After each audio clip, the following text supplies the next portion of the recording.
Hello and welcome to the I Can Do podcast with Benjamin Lee. We're here to talk about tips and strategies to have an I Can Do mindset. Life is what you put into it. Get the most you can. Here's your host, Benjamin Lee.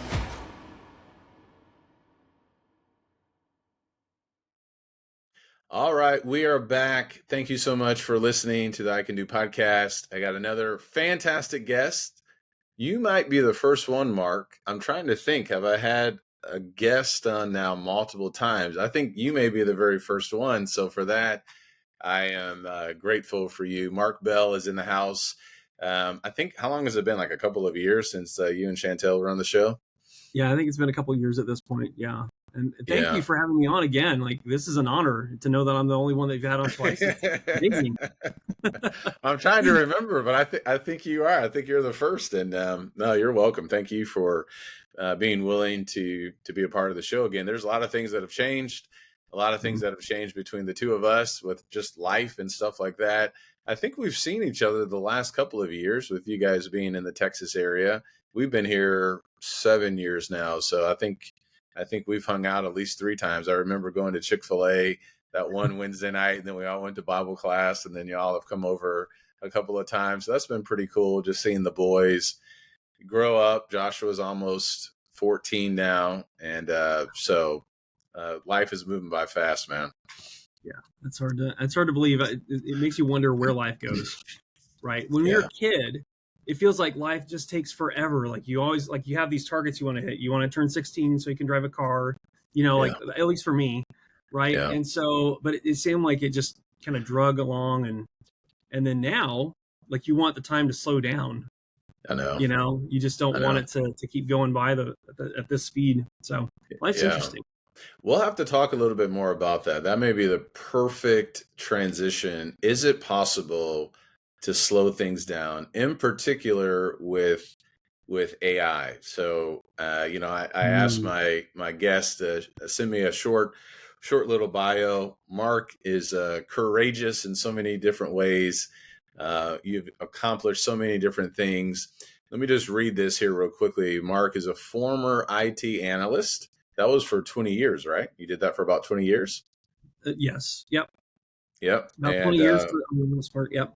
Yeah, walked away from a 20-year career to pursue entrepreneurship full-time, which he is absolutely crushing. And he's a consultant, content creator with over 16 million long-form views on YouTube. I was just patting myself on the back before we hit the record button. I have 87 subscribers on my YouTube channel and about 25,000 views, which is actually really good for me. So Mark gave me a great analogy of, dude, stop deleting. I've had that tendency before. And tell me again, Mark, tell the audience, what was that great analogy you gave me that actually could help someone listening who may be on the verge of saying, I'm out with respect to YouTube?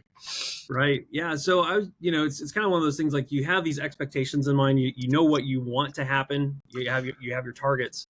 And then if you don't hit those targets, you kind of feel like, is it worth it or whatever. So there's this analogy that I came up with I thought might be really good, which is like it's kind of like you're preparing to run a marathon race, and you have these certain times you want to hit in order for you to feel like you did something really, really good. Maybe you want a PR, and then you get closer and closer, and you just feel like I just don't know if it's going to happen or not. So instead of continuing running down the street, you take a left turn and you head to Baskin Robbins. And then like 6 months later, you're like, maybe we should try that marathon thing again.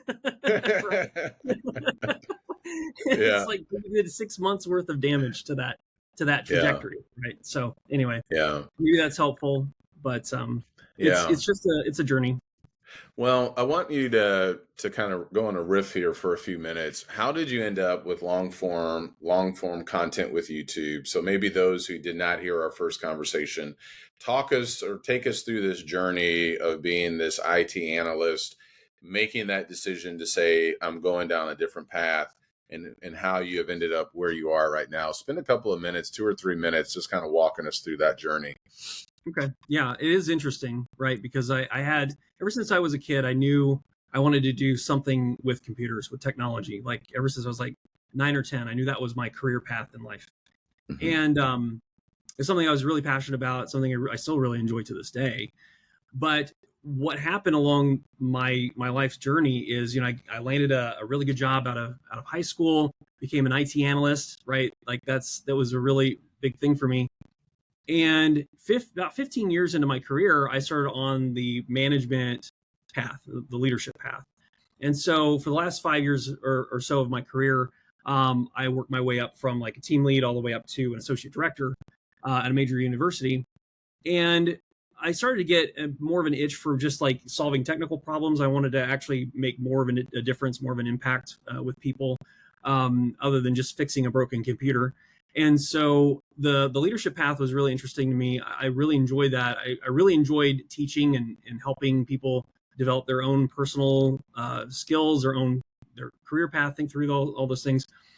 But the one kind of nagging thing that I had about my trajectory was I really didn't care for all the negative things that came with it, like politics and, all these in a university environment. There's a lot of political discussions and like maneuvering and things like that. Like I just want to make an impact. I just want to make a difference. And so with the IT space and in general, one of the things that I like to do in our spare time is actually work on home related projects, right? We like to repair things around the house. It kind of balances that intangible work product with something that you can see and feel and say, I did that, right? And so we do a lot of house projects. And my wife kept saying, Chantel, she kept saying, well, while you're working on these projects around the house, you should film it and put it on YouTube. And I was super resistant to that. And I was like, no, because if I do that, it's going to take me 2 or 3 times longer to just get this job done, right? I've got a lot of things I need to do. Everybody does. And so I ended up, finally, we were renovating our kitchen. I ran into a problem I couldn't figure out. I ended up recording a video on how I fixed that problem, and I posted it to YouTube. What year was that? Oh, that was in, probably right around 2018, 2019, somewhere in there. Okay. Yeah, I'm not. Yeah, somewhere in there. That's a lifetime ago, Ben. No, but yeah, somewhere around there. So ended up posting on YouTube, and I kind of forgot about it at that point. And I checked on it a couple months later. I was like, oh yeah, I posted that video. I wonder if it ever did anything. And I pulled it up, and it had like over 10,000 views on it. Wow. And it had all these comments from people saying, oh, thank you so much. Like, I really appreciate this. Yeah. And I was like, well, that's awesome. Like, I feel like I was helpful. Like, I helped people, and it wasn't computer related. It wasn't, leadership related. And it was like a whole bunch of people online that I didn't even know. Right. So that was kind of like my hook point for YouTube. It's like, okay, this could be a thing. I can have a lot of impact. I can help people and just do it kind of in my spare time. So that's kind of how I started on the YouTube trajectory. And there were twists and turns after that, but that's basically the origin story there. So did you just record it on your iPhone? Like, did you have like a whole setup, or was this just like, hey, let me get my phone and let me just hit record, and then you guys can watch it however you want to watch it? Yeah, that's a great point. I just pulled up my own iPhone. I recorded it. It was one of those things that I started to overthink it. I started to think, okay, well, if I'm going to do this, I probably need to get my better camera. I probably need to get better lighting. I probably, like all those things started going through my head. And I realized that if I started to go down that path, I probably wouldn't do it. So I just needed to pull out my phone and record it and just talk about what problem I had, how I solved it, and show it, right? And because I felt like if I had this problem, because I couldn't find anywhere online through either YouTube or Google or even the manufacturer how to deal with this one specific issue. And I thought, well, if I have this problem, I'm sure other people do as well, right? So I just wanted to get that content out there and try to help somebody. And yeah, it was literally one take. And I just kind of rambled and I showed what I did. It was like a kitchen cabinet installation. I showed what I did and I just put it out there. I didn't overthink it, and then it had that reaction. And that was also a big piece of it. Like that made me realize, okay, this is possible, and maybe it's a little bit easier to do than I thought as well. Yeah, that's interesting because I was listening to Tim Ferriss and his podcast yesterday, mowing a lawn, and I can't remember the guest's name, but he has a YouTube channel called Charisma on Command. And so he was kind of talking about this journey that he's had, and he had tested something, and he had a sheet of paper, and it said Twitter, LinkedIn, YouTube with a question mark. And I guess YouTube is like his main, like major platform. So he posted on each of those years ago and then didn't look at it for like 6 months. And when he came back, there was no response on Twitter, no response on LinkedIn, 10,000, 25,000 views, whatever, all these comments on YouTube as well. So it's always fascinating, just kind of like hearing what people are doing, testing it out. You were just curious. I love what you said. You didn't overthink it. That definitely gets in, I think, my way and other people's way sometimes too. Like how much, he mentioned this too, that the one thing that got in his way was having to set up a camera every time. So he's like, okay, I just want a dedicated room where I don't have to spend 15 minutes putting the camera up, focusing all of that. So it's like those little things that kind of block us. I love what you said there. I just made it simple. I didn't overthink it, and I just did it. Were you able to hold on to that, having that many views, 16 million views with long form? I know some things have changed because I know your videos have gotten way more detailed, and there's a lot more planning. When did that change? And is it still exciting? Do you still like doing that? Give us some feedback with that. Yeah, so I think it's just one of those natural progressions of you want to get better at the thing that you're doing, right? Yeah. So there's a lot you can learn with YouTube. There's a lot of different techniques you can apply. There's different editing styles you can do. And so a lot of it is I got caught up in all of that over time. And I think too, not necessarily caught up in it, but you just start to develop your skills more along the way. And I think the problem that a lot of people have, I know I have, is I try to make sure I have all my, ideally I'd like to have all my skills figured out and dialed in first and then execute. But in life, it doesn't happen that way, right? We have to take the steps. We have to take action. We have to put the reps in order to achieve that level that we actually want in our lives. It doesn't happen the opposite. And so with YouTube, I can execute a lot higher quality content now just because over time I've developed that skill. I think between all of my channels, I was counting up the other day, I've got like around 750, I think, YouTube videos that I've created in total. And so you create close to 1,000 videos. I mean, you learn some things along the way, right? And you can execute and do some things faster than you could in the beginning, like some more advanced skills and stuff like that. So I think it's just mainly a process. And I always think of when I create a video, I always look at, if I add something to it, I always think about making sure it's enhancing the content and not being a distraction to the content. Because I think that's what does that mean? You said enhancing the content, but not being a distraction. Expand upon that. Yeah. So I think a lot of times when you see things like graphics and you see transitions and you see all these things, a lot of times the focus is on making sure that people are paying attention to your content, and you're trying to have the brain. I don't want to get too deep on the psychology, but basically you're trying to keep the brain interested, right? And that's all fine and good, but at some point that can be really annoying as well, right? It can be overdone. And so when I add things to the content, I just want to make sure that it's not to the level where you would think, oh, well, that's a cool transition, or, oh, well, this is amazing. How did he do that on the screen? It needs to be simple things that add to the topic at hand. So making it easier to consume the information, making things clearer. There might be some attention things in there just to kind of help hold someone's attention, but not so much that you notice it, right? Because I think there's this big temptation of adding fancy things because we can now. And because we can do that, that tends to actually take away from the message instead of adding to.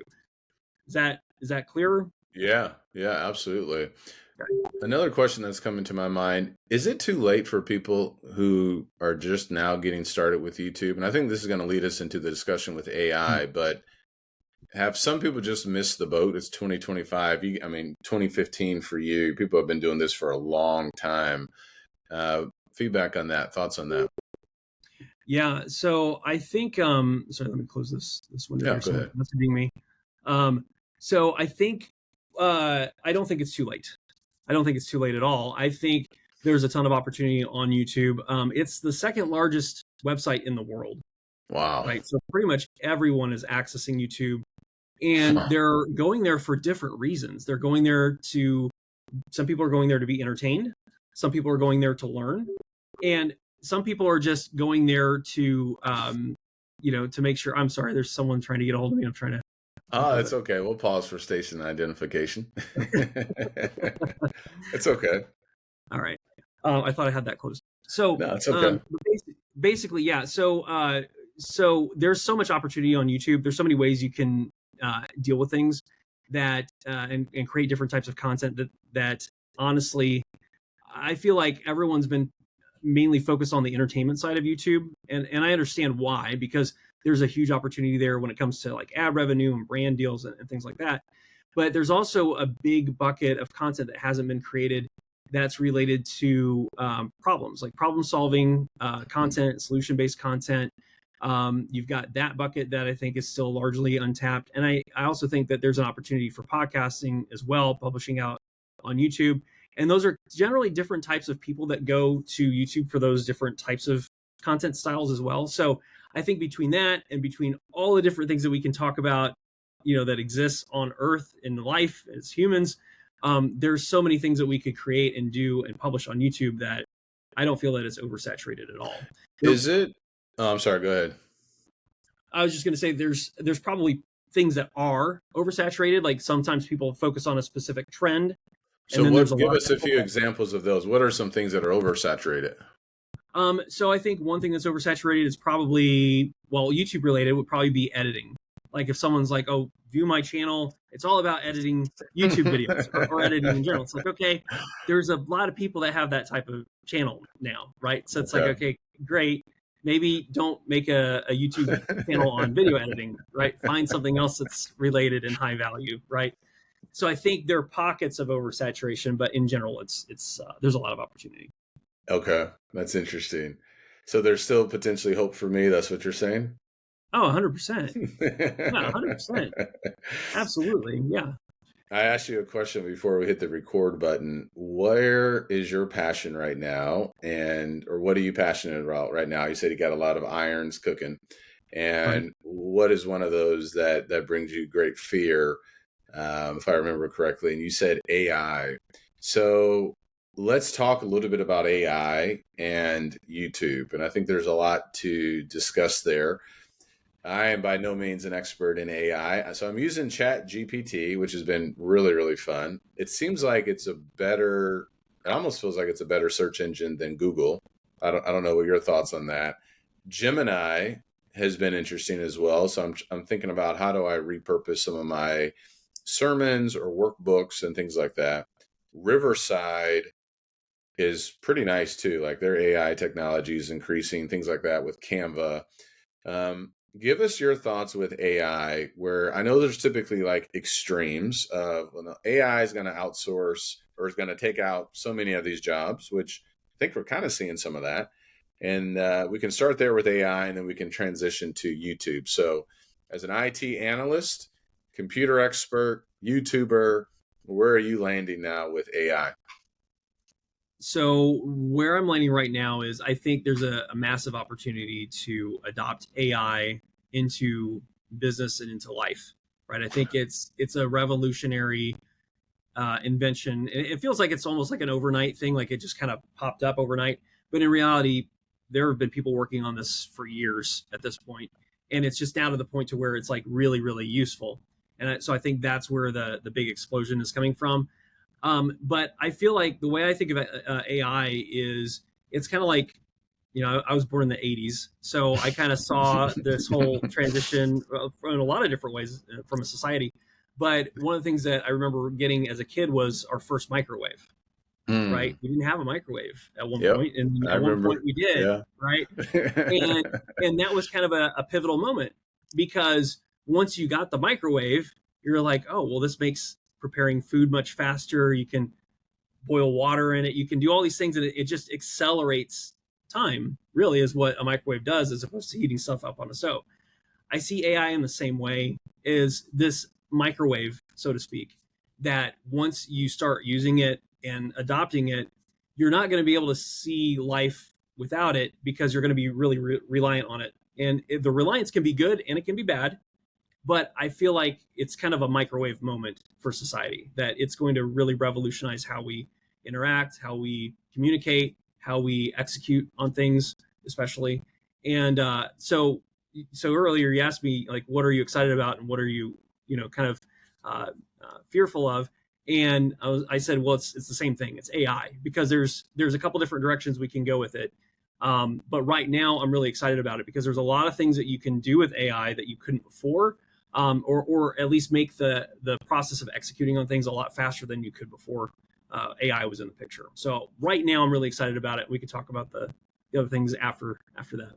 But yeah, I'm curious where the fear comes in. So I can't remember where I heard it, but I just heard something recently that one of the top YouTube channels, or in, I don't know, maybe the top 5 or something like that, is completely AI generated.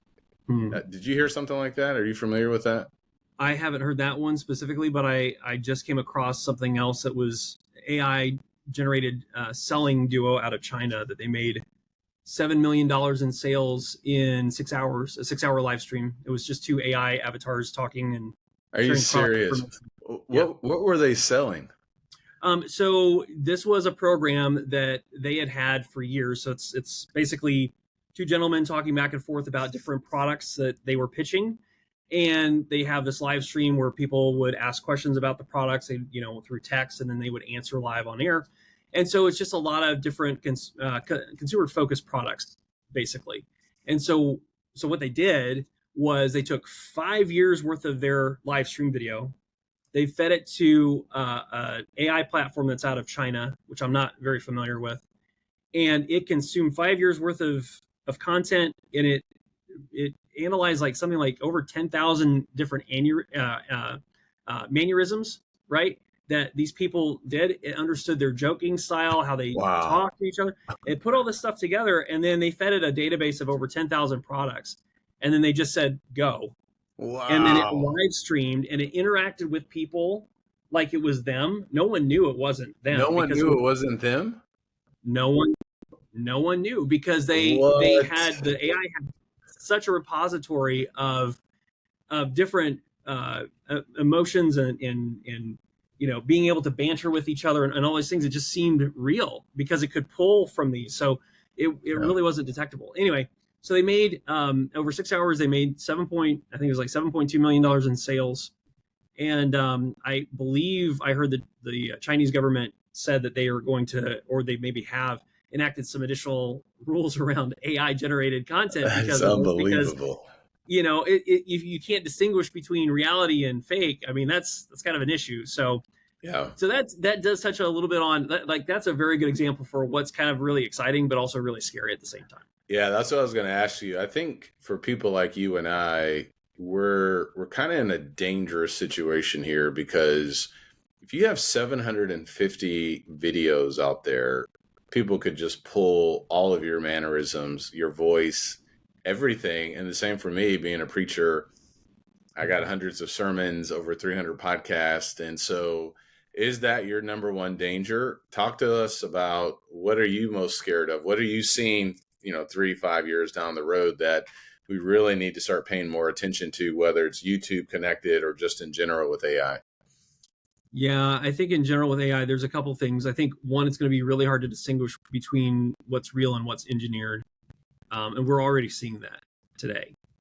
And if that is exploited from, right now it's just selling products, right? So that's not a huge deal. Maybe it hurts the trust factor a little bit with that person. But from a broader sense, from a societal perspective, I mean, if you could engineer news stories. I heard Iran engineered, they put together this video that showed that they retaliated against, Israel or United States or whatever. And it was like all AI generated video that they broadcast out to their people in their country. Right. Wow. And so we're already experiencing some of this now. So it's just, that's the thing that really scares me. And I think the other thing that scares me is there's this kind of this thought that people keep saying or hearing, which is that, well, AI is just a computer, so it can't mislead anyone, right? But you can, because it's a program. So you get that program in the wrong hands of someone, they can tell it to only answer specific ways or avoid this type of answer or whatever. And then, social media has been a huge influence on society. AI can be that probably times 10 or more, if it's not done in the right way or with the right intentions in mind. So that's where my fear comes in around AI, is that it just, if it affects so many things right now in our lives that I just don't know what it's going to happen moving forward, I guess is my point. What are you doing then to protect your intellectual property? What suggestions or recommendations then do you have, for people who have these same kind of fears? Because it sounds like, and you correct me if I'm wrong, we have to embrace AI because it's already everywhere. Mhm. But how we tread through it becomes important. So I'm curious, what are you doing right now, if anything, to protect yourself with your content, and what recommendations do you have for us? Yeah. So I think the best way to put this is Elon Musk at one point said that Starlink, his main, his company with all the spaceships and everything, really amazing company of what they've been able to do. He said that they really don't have patents because it's a I heard defensive that, yeah. maneuver. It's a defensive maneuver, and they want to innovate and be in front of the curve instead of playing defense all the time. And so I think that's a really interesting perspective when it comes to not only business, but also maybe what needs to happen with AI as well. Like, I think that there's going to be some changes to the copyright law, because I don't think copyright law, the way we have it today, obviously it's not written for AI, right, with that in mind.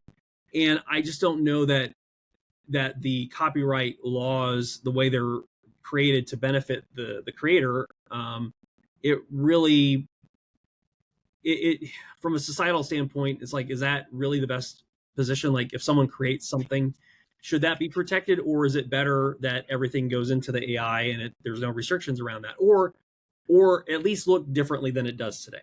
Because I know that's a big debate right now. I believe Disney's suing ChatGPT, or there's one or two big companies that are suing these AI companies because they said, well, you're training your AI on our intellectual property. Yeah, that's that. What is that called? Is that like scraping? What's that term? Is that what it is? Like scraping like your website? Scraping data. Yeah. Yeah. And so, and then their argument on that, as far as I understand, is, well, we're only scraping things that are publicly available. So it's just like anybody else, you and me, looking You can at just go to the website. something. Yeah. Yeah. And so, like, if you have a very skilled artist, like, we all know that with art, it's always inspired by something else. It's either in nature or some other piece of artwork, right? And so, like, if you have a very skilled artist and you see, like, you've got the Iron Man poster behind you, maybe they want to take that Iron Man poster and create another character that looks similar to Iron Man, but it isn't quite Iron Man. They're taking the concept of it.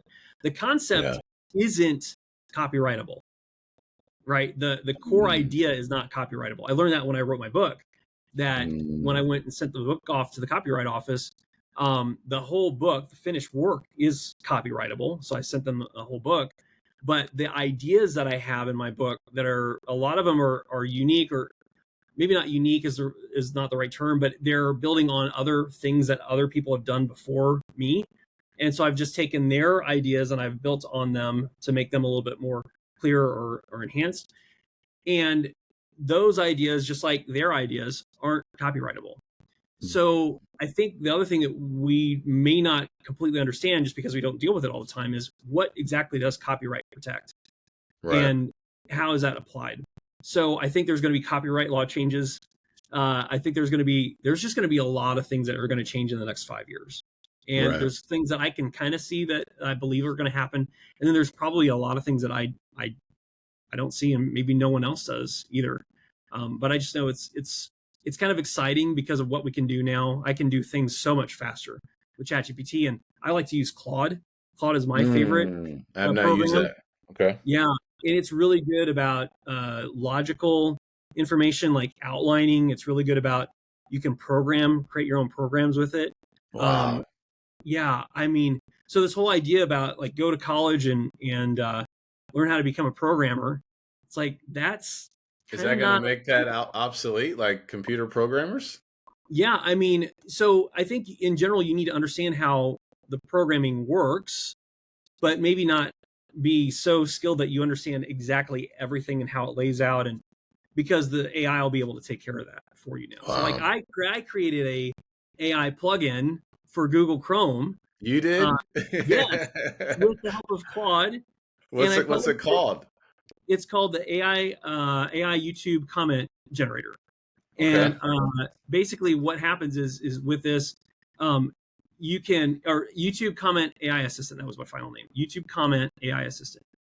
And what that lets you do is, so on my home improvement channel, I get a lot of comments from people asking questions about electrical questions, plumbing questions, you name it, because I've got a lot of different home improvement topics that are on that channel. And tell us And the name of your channel so everybody knows.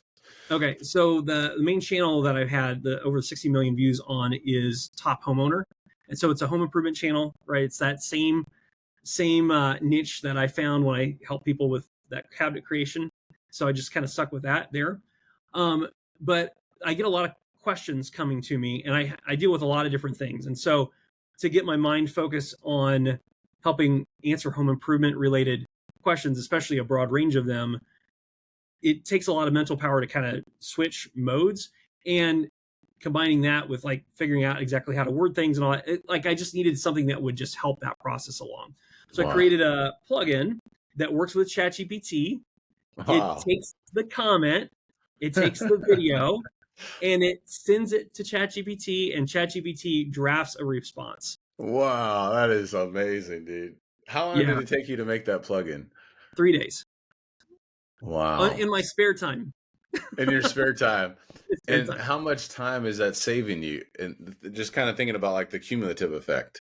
Yeah. So what's happened is I was pretty much ignoring my comments because I didn't Uh, have the mental capacity to actually go sit down and answer them. So I was, it's not good, but I was just ignoring them. So this has actually let me go back and sit down and be like, okay, that's awesome, I'll dude. That respond. is so cool. Yeah. Yeah.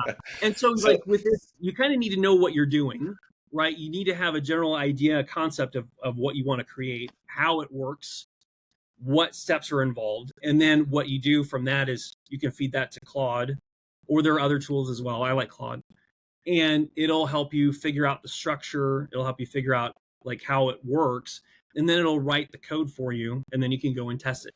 Not perfect in the beginning. You have to work with it.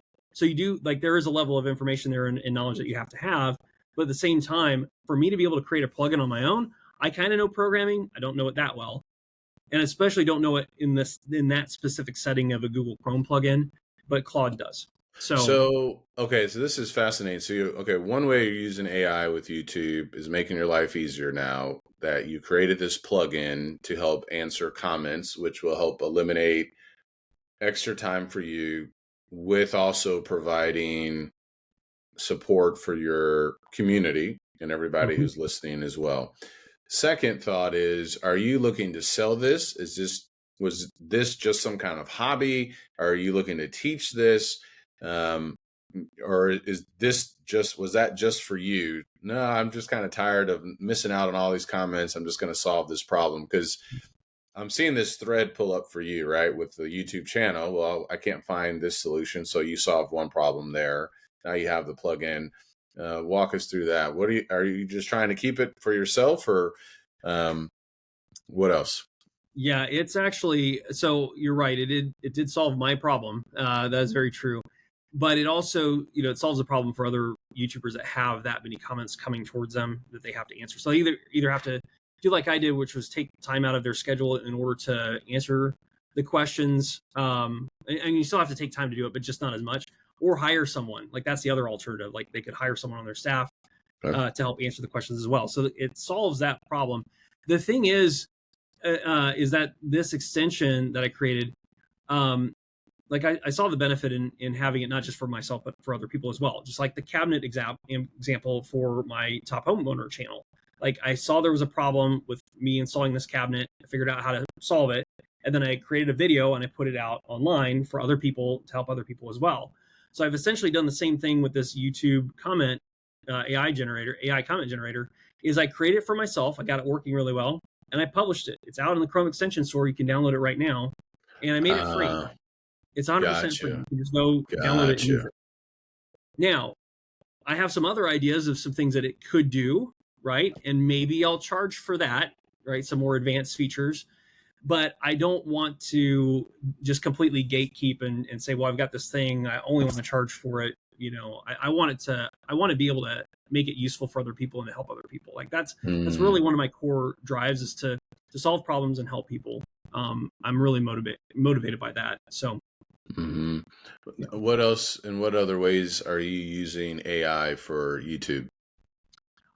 So I'm helping it with the whole video creation process, the planning process, I should say. So I'm not having it edit videos for me. I think that can be a thing that will come out at some point for long form videos.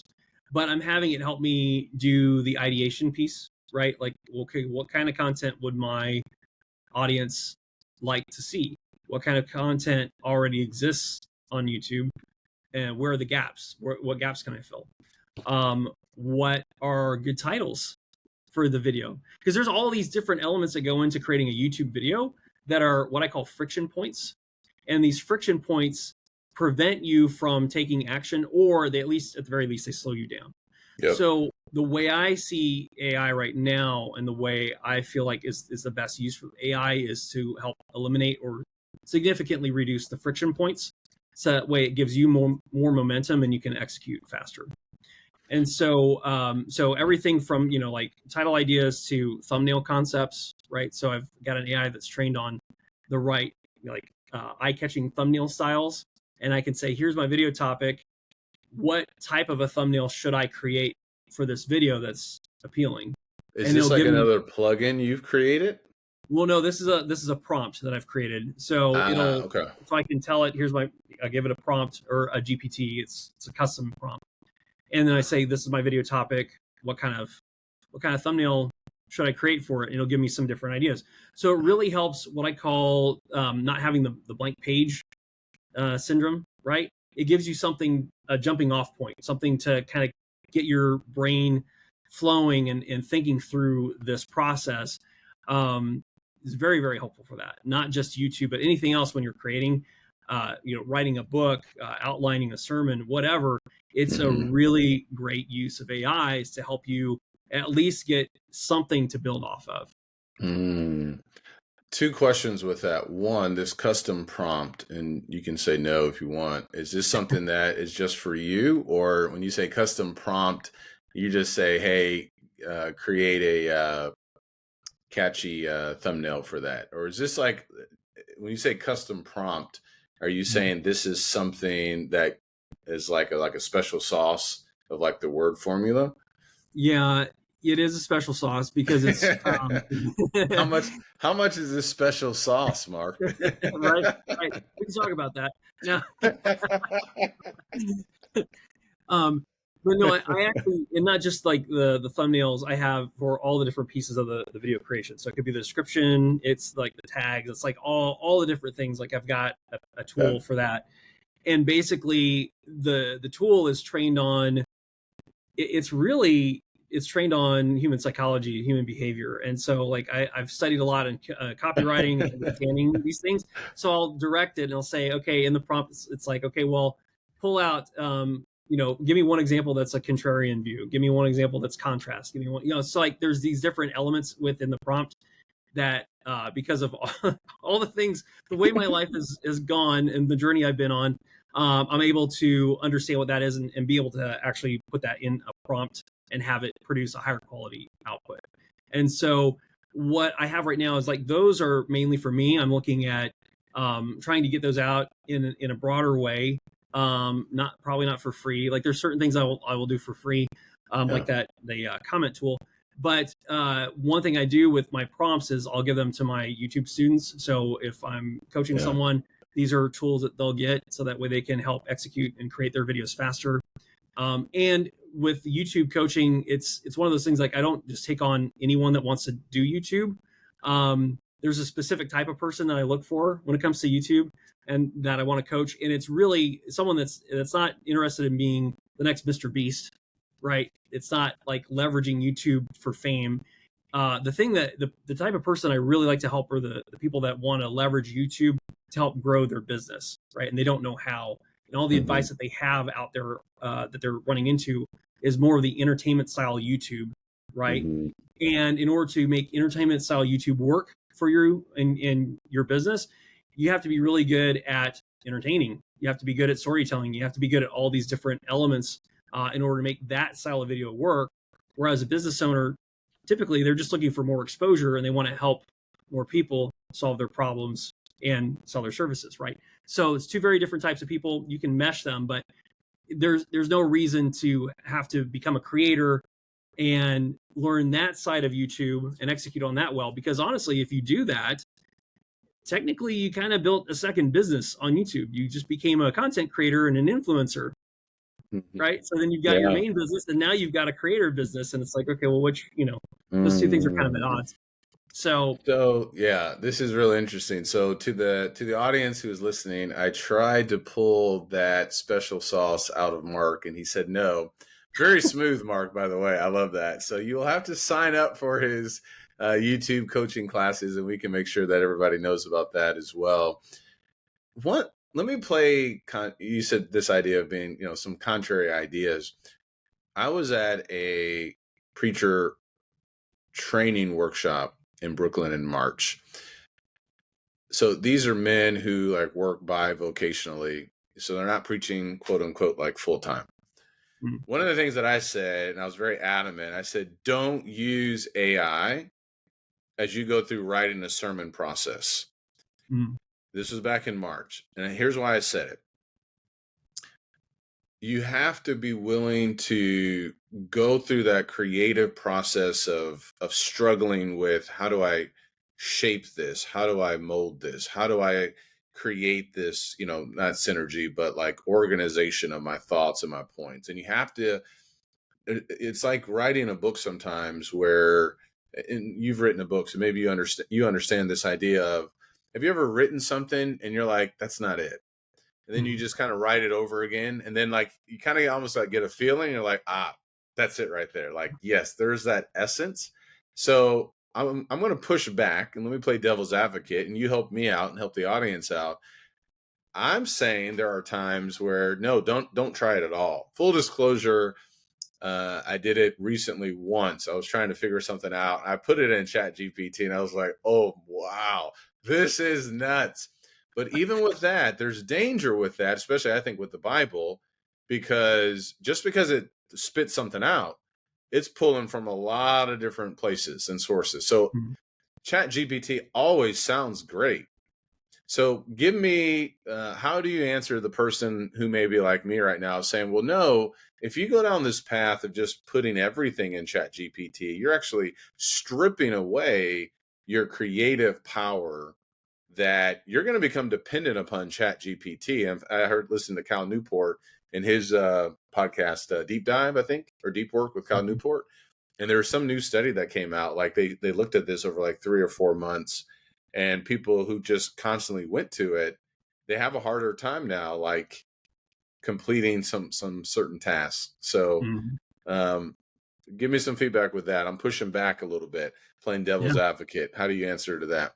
Yeah. So the way I look at AI is it just depends on how you're approaching it, right? Okay. If you're approaching it just to make it a shortcut or a cheat code or a hack, then you're going to leverage it. You're not going to think through, and then your mental capacity is going to suffer from it because you're not using your brain, right? But what I do, the way I approach AI is I look at it more as refinement, more as sharpening my mental abilities, stripping away the things that don't make sense and really focusing on the things that do make sense. And it's not that, ChatGPT or Claude, you can argue with it, right? You don't just take what it says for granted, especially if it's like, well, that's not exactly right. You can challenge it and it'll say, oh, I see what you're saying, or, oh, I didn't see it from this perspective, or, oh, whatever. And that's very, very helpful. So not only are you shortcutting your time to create something, right, say an outline for a sermon, But if you see it come back with an outline for a sermon, you're like, yeah, that's not really what I wanted. Then you start thinking about, okay, well, how do I tell it what I want? What do I want? Right. So if you take that approach, you start to sharpen your own mental abilities because you're able to articulate things better. You're able to clarify your thoughts more, make it more, clarify your language. Because if AI doesn't understand what you're saying, does anybody else? Right. Right. And so I do a lot of back and forth with AI. Part of it's because sometimes it just doesn't understand what I want because I don't have enough context. Part of it's because it's got some biases. There are biases within AI that you have to be aware of. And part of it's because I'm not able to articulate it well enough. And it takes me a little bit to think through that piece in order to get the output that I want. Mm-hmm. And so I see ChatGPT and Claude and those tools as being more of it's almost like a counterpart, a colleague, if you will. Assistant, almost, yeah. An assistant, but one that's like, it's almost like you have a genius sitting next to you that you can ask questions to whenever you want. And it can really help you understand things. Like I've been in a lot of different coaching programs. I know you have too. And sometimes there's really basic things that you just don't get, you just don't grasp, that are critical, but for whatever reason, we've got a mental block or we've got something there that's preventing us from making that idea understood and having it click for us. And sometimes just putting it into Claude or ChatGPT and saying, this is what I learned, this is where I'm at, I'm not quite understanding this thing, like help me, give me some more context or help me think about this differently. It's almost like your own personal coach in that sense. It can help you really make sure that your thinking process is dialed in. And even to the extent of I've said things to it before and I didn't understand a certain concept, and the way it explained it to me, not even asking for clarification, I was just trying to get it to do something else. The way it explained it to me, it's like, oh, it's, this, you're trying to do X, Y, and Z. And I was like, oh, I was making it way more complicated in my head than what it really is. Yeah. Right. Because maybe the coach named it something special, like their unique method or whatever. And you just, sometimes that causes a disconnect and it's harder to think about. So that's probably a long-winded answer for your question. It's okay. It's great. But I really think of it's kind of it goes back to the whole good and bad thing, right? It depends on how you use it. If you just use ChatGPT and Claude to think for you, I think that's bad. I don't think you should do that. I think you should avoid it because you're not going to better yourself. You're just going to degrade. But if you think of it as something that's helpful for you, that you can leverage, that you can communicate with and really even just have a conversation with to help you, then I think it can be a really fascinating tool. And I agree, don't have it write sermons for you. I don't think that's the right way to go. And if you did have it write sermons for you, I would say read it, check it, make sure it's right.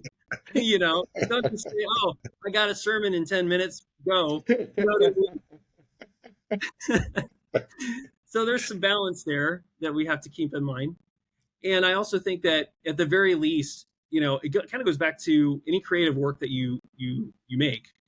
Just having it help you outline, or at least do an initial outline of something, can be hugely helpful, because then it can really help accelerate that process of creating what it is that you're really trying to create, and get through some of those blocks and through some of those hurdles that you're facing. And it just accelerates time. Like a microwave, AI accelerates time. Yeah, I like that. Accelerates time. Yeah, it's mind-boggling just how fast it can just give you feedback and search everything. It just speeds everything up. Let me ask you a couple of rapid-fire questions. If you were to start all over again, so go backwards 6, 7, 8 years, you have no views on your YouTube channel. With everything you know now, would you do anything differently? Or what would be the top 2 or 3 things you would do to get yourself on the same trajectory, even faster? Yeah, I think I would keep it's a really tough question, because there are so many things that I learned in this past, 5, 7, 10 years that, so going back in time, okay, I'm thinking about this. What I would do is I probably would not start a home improvement channel. Why? Because that is a hobby that turned into my main job. Right.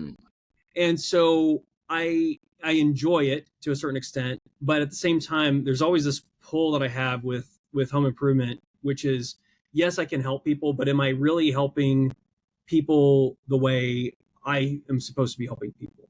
I don't know if that makes Hmm. sense or not. So But maybe touching a little bit more like on like your purpose, or yes. you were passionate about, but your hobby became a job, which may conflict with, well, no, this was just fun, but Mhm. no, now it's like, no, I have to do. Is that what you're saying?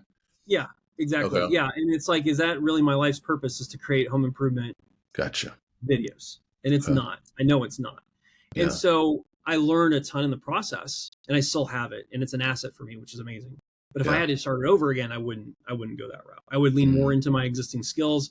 I fell into the trap as well of like, well, everybody's doing IT stuff, online. So who am I? Like, it's oversaturated.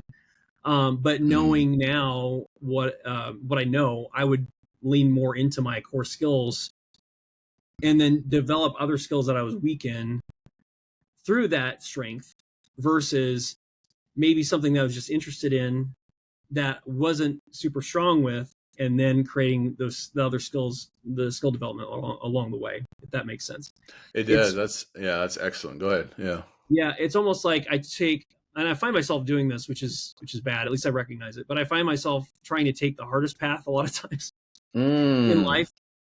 And I don't know, I'm sure I'm not alone in that, but I think we tend to make things harder than they are. And looking, like, trying to figure out what's the easiest path going forward versus what you see other people doing, or what you see as a new, maybe big opportunity that might not align with you, but you're like, well, but this is trending, so I need to get in the fidget spinner business, that kind of thing, right? And then we end up switching paths too much, and we don't really make progress. We start to make progress, and then we go backwards, and then we start to make progress, and then we go Yeah. backwards. Mm. And so in a general sense, I would not do home improvement. I would lean more into my skills. If it was today, I would 100% go in with AI, on the AI side. And I am leaning more into the AI piece because, yes, I have the YouTube background, which is amazing. And I'm super, super thankful for it. But at the same time, I've got 20 plus years of IT background. And so I feel like the AI stuff is also a really big opportunity that lends itself more to my skill set as well. So I'm trying to Yeah. navigate that right now. Mm. And right now I see it as a convergence of, I can use YouTube and AI together, right? And so maybe that's the thing. It could be something beyond that. I don't quite know. But if I really wanted to start over and to start making money and all those things quickly, I'd have a different trajectory. It's just, it kind of depends on what my goals are. But Mm. um, yeah, I think in general, I would try to still lean into my core skills and not look for ways to just chase something that's working, I guess. Hmm. No, that's really good. So you got me. I appreciate your vulnerability with that. That can be a hard thing to answer sometimes as well. I thought I had my cell phone around. I don't have it, which may be a good thing. But I was curious too. I'm being serious. Like, I wonder, like, what would Chat GPT say if we put in, why do I make things harder than what they need to be?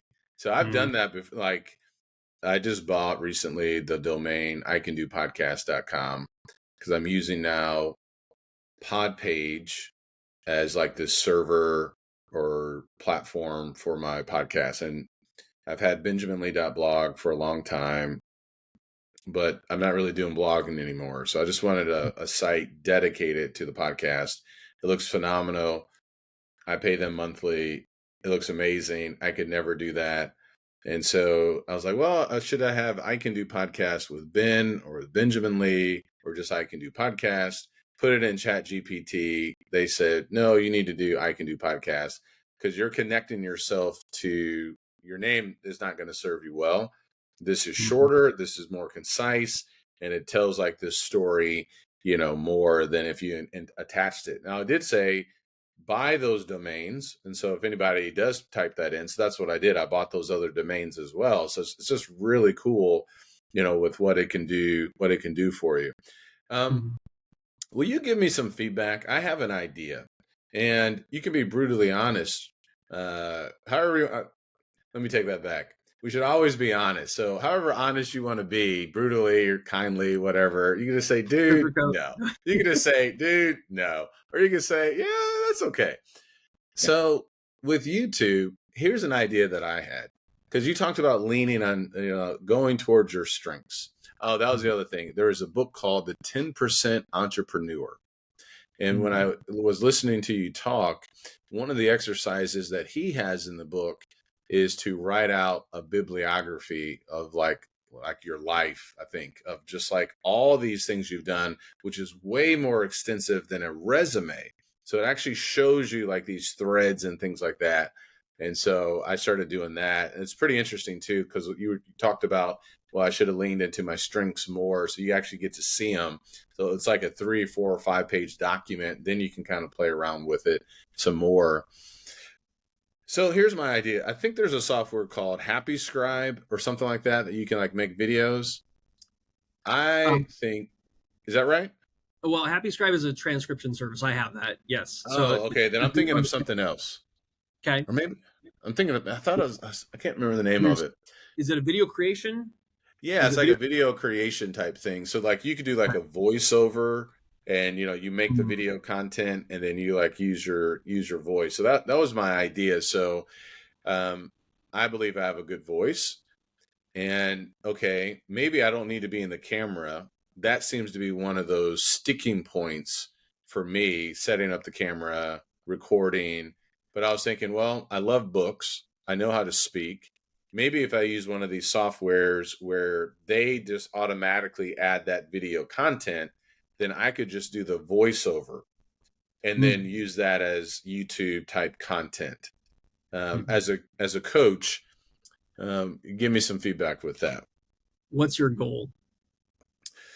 Well, my first goal is to just have fun with respect of the voiceover. So I'll tell you where this came from. I was on Instagram and there's this voiceover actor and she has these courses. And I was like, oh, that sounds pretty cool. I wouldn't mind trying like voiceover because I speak all the time. And then I thought, well, what might be the easiest way that I could start doing this? Then I thought, well, I could just make YouTube videos like that. And another thought that I had, because there's a friend of mine, he's doing this now, and he did like something on one of Cal Newport's books. And I was like, well, wait a second, I have 1,300 books plus in my library, so I could make these videos sharing this knowledge that I have of these books. So those were my initial thoughts and reasoning behind going down that path. Okay, so that's great. So would it be in order to help you further your I Can Do podcast, your current brand? Or are you thinking like more of something on the side to make some money, like maybe some ad revenue, that kind of thing? No, at the moment, I'm not thinking about any money. It's just finding something more consistent that I'm already connected with that can continue to utilize my skill set. So it could help my I Can Do podcast brand for sure, but it would also be a whole different kind of content for me on YouTube. Right now, most of my views are just through shorts, and I have all my podcasts on there. So that's a longer content form, but I don't really have long form video content at the moment. Right. So you're thinking about like this would be in addition to what you already have on your current channel, not a separate channel. Correct. Okay. Unless you think it would be wiser to start a separate channel, but right now it would just be one channel. Right. Okay. This is good. So the way I view YouTube is that you have to think about YouTube from the viewer's perspective. Okay. So let me give you a good example of a realization I had with home improvement, because I think this could help you. With home improvement, my channel, I create a mixture of content. I create content around solving problems and how to do things for your house, like cleaning the gutters and installing, electrical switches or whatever, right? That's like how to complete tasks.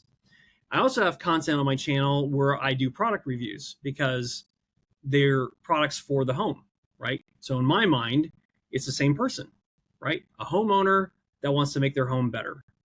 okay? Either by doing things to their home or having new awesome products that they can leverage in their house. On the surface, it seems like the same person, but in reality, it's a different type of person. One person wants help understanding how to do something. The other person wants help understanding what to buy. Okay. So while they might be home related, and it might be someone who likes to do stuff for their house, the DIYer compared to someone that's just buying things to make their home better and making decisions around that, those are two different core value propositions for the channel. Okay. So now if we apply this to your situation in your channel, you've got people that like to consume and watch podcasts, right? And then is that the same type of person that would want to hear you read the books and the content that you're talking about? Now, also knowing that you wouldn't be on camera. I think it's different. Is that different in a good way or a bad way? I think it's different in a bad way. I think part of it is okay. Yeah, it's a different type of audience, right? Podcast consumers compared to other content styles, even long form, to me are different enough that you really have to think through, should I put long form content and podcasts on the same channel? The reason for that is because of the algorithms, but the algorithms are trying to like understand the person, right? It wants to find a group of people that you're trying to attract, right? So the more you can kind of keep your ideal person in mind, the better for them and for your channel and the algorithms and all those things. Gotcha. Okay. When it That's comes really to, good. Okay, good. I'm glad that's helpful. Do you have any questions about that before I go into like part two? No, what I'm learning is, okay, you have an idea, that's great, but it can't just be about you. You also have to think about the audience, and it actually could be a little bit more distinct than what you're actually thinking about. So, yeah, what else do you have? That's it. That's excellent. Okay, great. So the other piece of that too is, one, you're on camera. Two, you're not. Okay. People want to build a relationship with you. Okay. Okay. So on the podcast, you're closer to that. Yes, they're watching. I could get really deep on all this stuff, but they're watching a conversation take place right now. Okay. So on a podcast, they're watching you and me at this very moment having a discussion. So if you think about it in a real world setting, it's kind of like we're at dinner together and you've got you and me and we're sitting across the table and we're talking to each other. And then we've got someone else that's at the table and they're just listening to us, which can be totally fine, right? But a lot of times with YouTube, when it comes to like long form content, people that consume long form content, they want to feel like you're talking to them. Gotcha. They want to be engaged. They want to build a relationship with you, whether they realize it or not. They want that connection point, right? So if you take yourself out of the equation, you're kind of removing that element from it. And that's what I was asking. Are you trying to create content because you want to make some ad revenue or some views and all that? Or are you trying to expand your current business? Because if you just want to create a channel and you're hoping your content goes viral and you can get, a lot of views and money from that, then yeah, you can do a faceless channel, make it a separate channel, create the content, and then see how it goes. If it grows, fantastic, but keep that separate from I Can Do. Gotcha. Okay. However, if you're trying to really attract the type of person you're trying to reach with I Can Do, right? I would say your long form content needs to be you talking to them. Gotcha. Not more removed from the picture. That's really good. That's why you're the coach. That was awesome, dude. I'm serious. That was fantastic. Thank you. There's just, I always think about it because I'll say this. I think one of my challenges has been, well, why can't I just make a video with however I want to make the video? Like, because it's not for I just you. want to have fun. Let me just make the video. So you're saying, well, yeah, you can do that. Keep it separate though. And if it sticks or whatever sticks, I'm not interested in going viral. Yeah. So that's really good. So you really have to think about what's my definition, where am I headed, where am I going these days, because there's so much more competition. Couple more questions, and then I know we got to wrap here. I want to be respectful. Do you have 2 extra minutes? Yeah, that's fine. Totally fine. What's your philosophy with AI and children? So you have children. What's your philosophy? Let me ask you this: your philosophy with AI and YouTube with the younger generation. Okay. The YouTube questions come up before, so I was wondering if you're going to throw that through. I was like, so my general philosophy is, let's start with YouTube. My general philosophy with that is, like, we've tried to put controls around the kids and what they watch on YouTube. We'll sanity check with them what they're consuming, they know what channels we've approved and things like that. But the reality is unfortunately with YouTube, there's so much content on YouTube. It's really hard to like completely police it. Like you can't just lock it down, so to speak. Like we'd love to just be able to say you can only watch. They're older than this now, but you can only watch Cocomelon. But we can't do that. And so I think there's a lot of trust that's involved with making sure that you're touching base with them. They're giving you feedback. They feel like they can give you feedback and things that they run into. And honestly, another big wild card to everything is the ads that run on YouTube. It's crazy.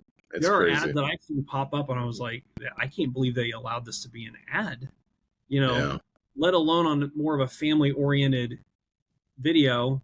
So that's part of it. So the YouTube thing, I think it's more of a give and take. It's more of a relationship, a trust building thing, making sure they understand what they should consume, what they shouldn't, having that open dialogue. Because in reality, that's the way life works as well. Like you can't control everything that they're going to run into in life.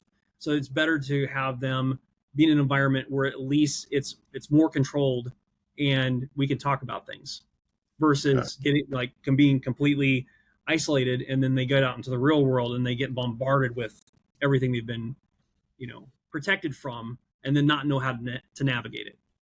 So that's my general approach with YouTube when it comes to family and kids and everything. When it comes to AI, I don't really want them using it very much. Like I want them to develop their own cognitive abilities, their own skills, their own processes. They do use ChatGPT on occasion for things, but we try and limit that, just because I feel like when they're younger, they need to be able to think through and reason through things. I'm just afraid of that whole dependency issue. That could be super easy. It's like, oh, well, I need to do this assignment or whatever. Just have ChatGPT do it, and I'm not learning anything from that. Like that's absolutely the wrong way to use AI. It needs to be the opposite. So so that's where we are with AI, is just trying to limit their access to it and make sure they're only using it when they need to flesh out ideas or maybe get kind of a jump start because they don't know where to start with something. Or actually, Kalen, my oldest son, he's a YouTuber. He streams video games that he plays. And one of the hardest things to do when it comes to creating content on YouTube is, what thumbnail do I make, right, for this video? And so he takes it one step beyond what I've been doing, which is I just tell it to give me concepts so I can create a thumbnail from that concept. For him, since it's video games, he's just like, make me a thumbnail for this game on this topic, and it'll spit out an actual image and you can just put it on the video. So that's awesome. YouTube is your moneymaker. YouTube seems to be, is that right? Like from like a social media standpoint with platforms. Yeah, from social media, 100%. Yes. Yeah. So what's your philosophy with other platforms? So I know you're on Instagram. I think you may still be on Facebook. Are you just doubling down on YouTube? Do you just have these other platforms as bookmarks? What's your philosophy and strategy? Yeah. So the other platforms I view them more as like feeder platforms, to where you're trying to capture other people in these other areas that they tend to hang out, and then really draw them back into a central point, which for me is YouTube. It's 100% YouTube. And the reason for that is, with all these other social media platforms, it's kind of like you have a 24 to 48 hour time period of when you produce a piece of content, that those algorithms are going to try and distribute this content to get it in front of people. And then after that, I mean, it's still there, but they're not really pushing it, right? They're not really doing anything with it. And so the reason behind that is these platforms want you to create more content. Like they want to encourage you to create more. So like a piece of content a day is ideal, or even more than that in some cases. I heard someone that's made a business out of publishing 100 pieces of content a day. And he was talking to Mr. Beast about this. And he was like, how do you even manage all that? He's like, well, we have a team. And he said, well, like, doesn't that hurt you with Facebook? He said, no. Facebook said they love that. They want that. And if you do that, you'll be rewarded for it. And it's like, well, you can't keep up with that. I mean, that's insanity, right? If it's just you definitely can't do it, right? So that's social media as people tend to think about it. With YouTube, it can be social media. There's that viral aspect to it. The algorithms, distribute your content. You can have a short that blows up, all that stuff. So you got that same element. But the different thing about YouTube is because Google owns YouTube, YouTube is a search engine. And YouTube is positioned to get the information in front of the right people at the right time. And so if you have someone looking for information, doesn't matter when it is, doesn't matter if the video is 10 years old, they're looking for that information, YouTube can still put your content in front of that person. So instead of with traditional social media, it's like post and die, post and die, post, go viral and die. Got to do it again. It's with YouTube, you can post and it goes viral. It can do that, but it's like I could post a video and it might take off in a year. I've had that happen before. I made a video, I thought it was pretty good, and then for whatever reason, the algorithms didn't pick it up, or people weren't looking for it at that time, and then something happened, and then magically, my video views hockey sticks. 6 months later, a year later, a couple months later, and it's because of that search nature. Like once the algorithm understands, oh, this is for this type of person, or oh, this type of person is looking for it, or these people are punching in this what they're looking for now, it will serve that up because YouTube wants to give people what they want, right? And so having those things out there, they're assets, so they can live on, and it's not time bound like social media is. Social media, they're always looking for the next thing, how to capture people's attention, and YouTube doesn't completely work like that. That language, time bound, I think is fascinating. What I'm observing for myself, of all the platforms, YouTube seems, for me at least, like the least addictive, or like potentially like addictive. So it's like I'm not scrolling, I'm not searching too much unless it's building a cabinet that we have here from IKEA. Like, how do I put this lid on? I can't figure this out. And YouTube helped me out with a video with Nikki and I from years ago. Somebody who said, here's how you put this lid on for this glass cabinet. So yeah, I've observed that as well. And I think that's interesting too. It's, books will always outlast social media, and they'll go further, even though things will go viral. Seth Godin talked about that, where things will go viral, but like what you just said, it's like time bound. It's only like for that 24 to 48 hours really resonated with me as well. It's just, and I see that it's like, yeah, it's just do it. It's just like, okay, give me more. So YouTube is not necessarily, with the algorithm, you correct me if I'm wrong, forcing us to give more and more content. I know like Mr. Beast, I think he publishes like once a week, something like that. Is that right? So YouTube is not saying, well, we'll punish you if you don't keep giving us content. Is that a correct assessment? That is 100% correct, yes. Gotcha. Yeah, because here lately I haven't been creating a lot of content for my home improvement channel, but I went from 15 million views to 16.5 million views. Wow. It's a very reduced schedule. And it's because it's just not the same. Like, they're really looking to have quality content that people want to consume, that people are looking for. And of course, like I said, there is the whole social media virality aspect too, especially when it comes to the YouTube Shorts. You've got that, but at the same time, the other platforms don't really have the other capabilities of like search and being found. Like, they're not designed for that. YouTube is. Yeah. I think of it too, like, I don't know, like with blogging, right? You understand blogging, right? So it's kind of like blogging with video. Right? So blogs were huge with Google. It's like, oh, I got to make a blog. I want it indexed. I want it on the first page of Google search results because I'll get a lot of traffic, all those things. It's very, very similar with YouTube videos. Very similar. Gotcha. Yep. And that makes total sense.